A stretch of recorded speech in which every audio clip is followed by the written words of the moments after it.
Être bref, concis, aller droit au but, c'est le défi du format capsule de Secrets d'Immo. Bonjour à tous, je suis très heureuse de vous retrouver pour explorer de nouveaux sujets avec vous. Secrets d'Immo, les chroniques de l'immobilier, ce sont aussi des petites capsules thématiques faites sur mesure pour vous, car il n'y a pas besoin de longs discours pour comprendre les notions de base et mieux maîtriser vos projets. Aujourd'hui, on va parler d'un sujet qui intrigue autant qu'il rassure, le délai de rétractation lors de l'acquisition d'un bien immobilier à usage d'habitation. À la fin de cette capsule, la question n'aura plus aucun secret pour vous. Vous connaîtrez le principe général, comment se calcule ce délai, ainsi que quelques précisions et points de vigilance. Petit flashback historique pour bien comprendre d'où vient ce délai. En 2000, la loi SRU pour solidarité au renouvellement urbain prévoyait déjà un délai de rétractation de 7 jours pour l'acquéreur. Et c'est en 2015 que la loi Macron a porté ce délai à 10 jours. Il est inscrit dans le Code de la construction et de l'habitation, dans l'article 271-1. C'est donc un droit fondamental acquis pour l'acquéreur et on ne peut pas le contraindre à y renoncer. En résumé, pendant 10 jours, l'acquéreur d'un bien immobilier peut changer d'avis sans raison et sans avoir à se justifier. Pour le vendeur, ce délai peut paraître frustrant, car il crée une période d'incertitude pendant laquelle la vente peut être annulée.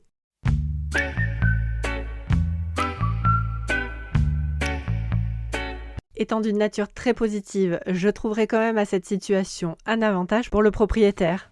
En effet, ce délai de réflexion accordé à l'acquéreur fait suite à une information hyper complète et cela protège aussi le vendeur contre tout reproche ultérieur pour un défaut d'information. C'est donc une sécurité juridique pour tout le monde. Alors, à votre avis, est-ce que tous les acquéreurs d'un bien immobilier peuvent bénéficier de ce droit ? Eh bien non, car la loi spécifie bien qu'il s'agit de tout acquéreur non professionnel. Et cela ne concerne que les biens à usage d'habitation, que ce soit maison ou appartement, neuf ou ancien. Cela exclut donc les professionnels de l'immobilier, marchands de biens et promoteurs par exemple. Également les SCI, Sociétés civiles immobilières. À condition que l'acquisition de ce bien soit en rapport direct avec les activités principales de cette société, c'est-à-dire en rapport avec son objet social. Le point de départ du délai de rétractation, ce n'est pas la signature d'une offre d'achat, mais bien la signature d'un avant-contrat. Cela comprend les compromis de vente, les promesses d'achat, les contrats de réservation pour le neuf.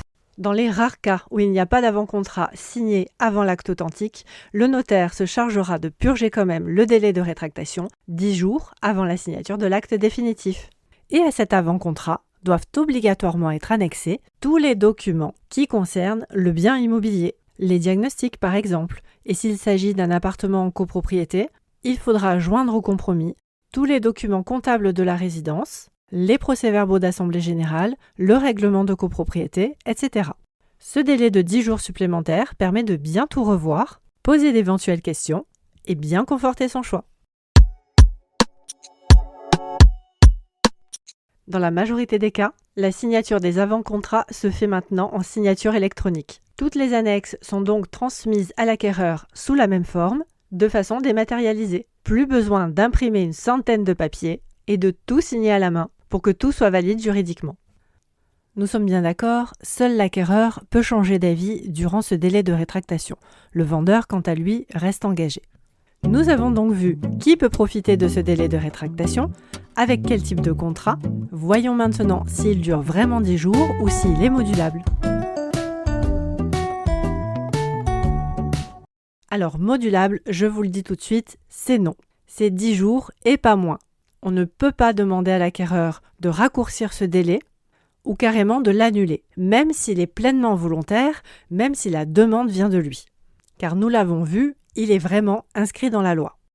Voici le moment de vous expliquer concrètement comment ça se passe, car il faut prouver qu'on a bien notifié à l'acquéreur l'ouverture de ce délai de rétractation et le point de départ des 10 jours. On ne peut donc pas se contenter de lui donner de la main à la main le compromis et toutes ses annexes en disant « voilà, maintenant, vous avez 10 jours pour changer d'avis ». Prévenez-nous juste par téléphone ou par SMS si jamais c'est le cas. Ce serait évidemment une porte ouverte à de nombreuses contestations et procédures en tout genre bien désagréables pour tout le monde. Il faudra donc apporter une preuve indiscutable pour justifier à quel moment va débuter le délai de rétractation. Si le compromis est signé devant un notaire, celui-ci peut faire une remise en main propre contre émargement. L'avant-contrat et ses annexes peuvent également être envoyés de façon traditionnelle par courrier recommandé avec accusé de réception. Mais puisque le mode de signature des avant-contrats le plus courant est la signature électronique, la notification sera faite de la même façon et donc l'envoi d'un courrier recommandé électronique qui s'appelle AR24. Les textes sont bien clairs, le délai de rétractation commence à courir le lendemain de la première présentation de la lettre recommandée, qu'elle soit envoyée par courrier ou par voie électronique. Et attention, on parle bien de la présentation de la lettre, pas de la date d'envoi. Précision importante, tous les jours comptent, ouvrables ou non. Si le 10e jour tombe un samedi, un dimanche ou un jour férié, le délai est prolongé jusqu'au premier jour ouvrable suivant. Je vous avoue que ce n'est pas très clair, même pour moi qui l'explique, je vais donc m'appuyer sur un exemple concret. Si d'après vos calculs de 10 jours, le délai se termine un jeudi, c'est OK. Si d'après ces calculs, le délai doit se terminer un samedi, il sera repoussé jusqu'au lundi. Si l'acquéreur change d'avis et décide de se rétracter, il devra le faire sous la même forme par l'envoi d'un courrier recommandé avec date certaine. Lorsque plusieurs acheteurs ont signé le compromis de vente ou la promesse, une seule rétractation de l'un d'entre eux vaut pour tous. Si l'acquéreur a versé un acompte lors de la signature de l'avant-contrat, celui-ci lui sera remboursé dans le délai de 21 jours. Allez, imaginons qu'on ait usé de notre droit de rétractation et que finalement, on se rende compte que c'était le bien idéal. Il faudra quand même tout re-signer depuis le début. Si, c'est déjà arrivé. Dans la réalité, je vous assure que lorsqu'on a le coup de cœur, qu'on est bien renseigné et bien accompagné, il est très rare de constater la mise en œuvre de cette porte de sortie. Et voilà, cette capsule est terminée. J'espère qu'elle vous sera utile pour vos futurs projets.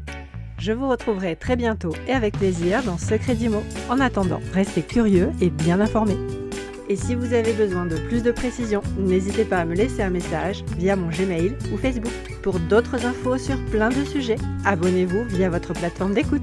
À bientôt!